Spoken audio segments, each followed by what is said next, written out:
வாழ்க்கையில் சில சந்தர்ப்பங்களில் நாம் சில அவமானங்களை சந்திச்சே தீர வேண்டியிருக்கு. என்ன பண்ணுறது, காலம் அப்படி.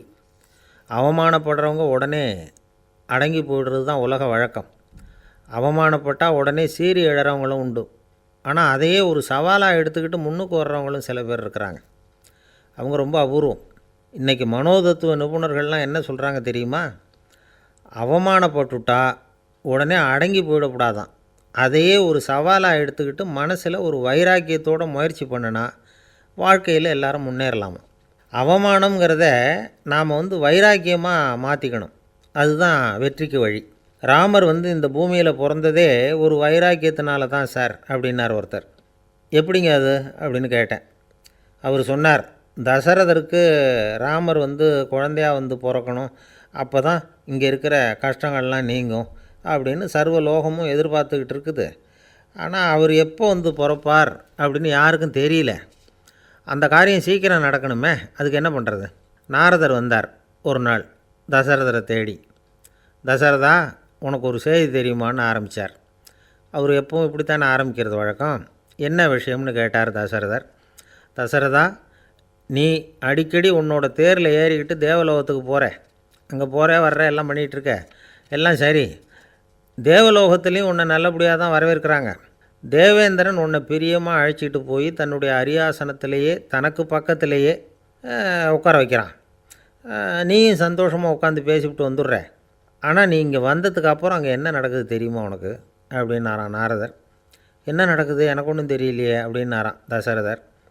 நாரதர்கிட்ட கிட்டத்தில் கேட்டிருக்கார், கொஞ்சம் சொல்லுங்கள் என்னது அப்படின்னு.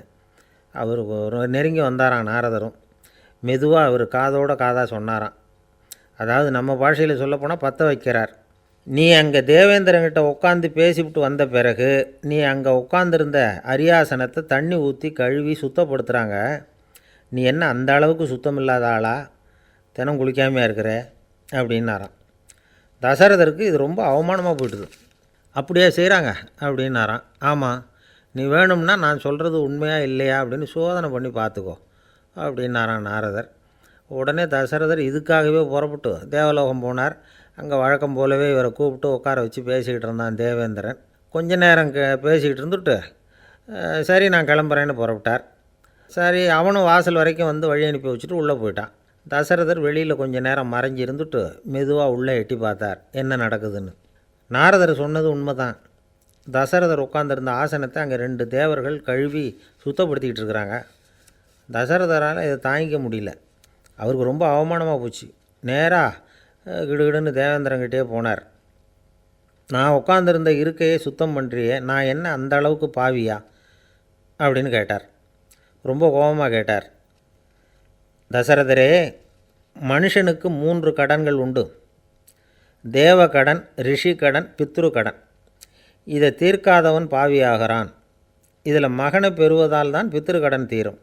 உனக்கு மகன் கிடையாது, அதனால் நீ பாவி ஆகிற. பாவி உட்காந்துருந்த இடம்ங்கிறதுனால அதை சுத்தம் செய்ய வேண்டியது எங்கள் கடமை அப்படின்னு நானான் தேவேந்திரன். இந்த இடத்துல தசரதருக்கு ஏற்பட்ட அவமானம் ஒரு வைராக்கியமாக மாறிச்சு. தேவேந்திரனே கேட்டுக்கோ, ஒரு மகனை பெற்ற பிறகு தான் இந்த சபையில் மறுபடியும் அடி எடுத்து வைப்பேன் அப்படின்னு சொல்லிவிட்டு போயிட்டாரான். போய் புத்திர காமேஷ்டி யாகம் பண்ணார். புத்திரர்கள் பிறந்தார்கள். இந்த கதையில் உள்ள கருத்து என்னென்னா, தேவேந்திரன் தசரதரை அப்படி அவமானப்படுத்தலைன்னா அவருக்கு இப்படி ஒரு வைராக்கியம் பிறந்திருக்குமா? யோசித்து பார்க்கணும். நமக்கு ஏற்படுகிற சில அவமானங்களையும் வைராக்கியமாக மாற்றிக்குவோம். அப்படி மாற்றிக்கிட்டோம்னா வாழ்க்கையில் முன்னேறலாம். நம்ம ஆளுங்க சில பேர் அவமானத்தை வைராக்கியமாக மாற்றிக்கிறது எப்படி தெரியுமா? நம்மக்கிட்ட ஒரு பையன் சொன்னான், எங்கள் அப்பா என்னை எல்லாருக்கும் முன்னாடி வச்சு திட்டிவிட்டார், பொறுப்பு இல்லாமல் ஊர் சுற்றுறேன்னு சொல்லி அவமானப்படுத்தி விட்டார். இனிமேல் நீ என் முகத்திலேயே முழிக்காதரா போடான்னு வேறு சொல்லிவிட்டார். எனக்கு ரோஷம் வந்துட்டுது. அந்த அவமானத்தை வைராக்கியமாக மாற்றிக்கிட்டேன்.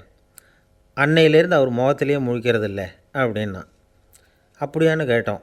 ஆமாங்க, அவர் வீட்டில் இல்லாத நேரமாக பார்த்து உள்ளே சமையல் கட்டுக்கு போய் சாப்பிட்டுட்டு நைஸாக வெளியில் வந்துடுவேன் அப்படிங்கிறான் அவன்.